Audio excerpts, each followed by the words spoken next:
Hindi ako papayag na maiwanan. Yeah.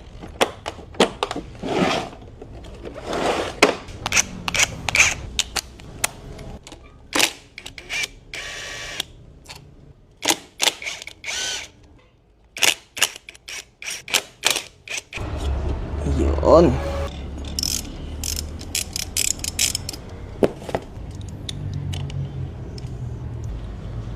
Tara natin to. Ito, kasama ng bleeder sa banjo.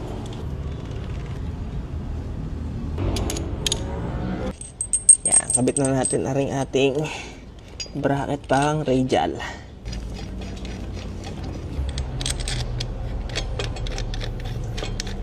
Ganda nito, boy. Kalampag ng itsura niya eh. Parang sisibak ng mga kumag eh. Yan, may lumabas na kumag. Sana hindi ito sumabit. Sakto. Sakto niya, boy! Naku, sabit yata. Try muna natin i-tornilyo. Parang medyo nasabit siya eh. Medyo sumasabit si boy. Napalaki rin talaga eh. Oh, napahalimaw din talaga eh. Sa baba. Akaw tabasin. Sala ang butas niya. Medyo tumutukod dito mga kainaman. Medyo sala ang tabas dito.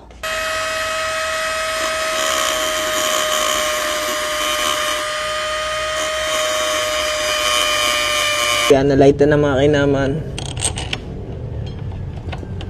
Tornilyo natin ulit.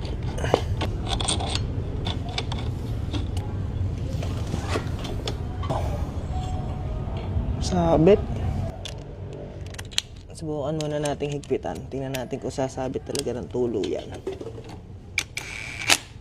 Ayun, isod pa.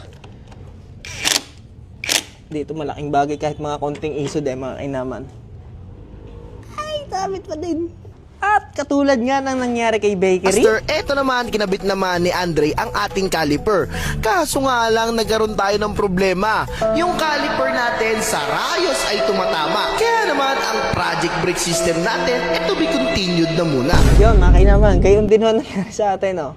Sabit pa ho, kailangan pa rin nating magtabas dito sa ating outer tube o kung saan man kakailanganin para ay hindi na sumabit. Yan, oh, sabit ho. Eh, hindi na natin matatabas ngayon at alas 3 na ho ng madaling araw. Paano? Sabi nga ni Shavery, to be continued.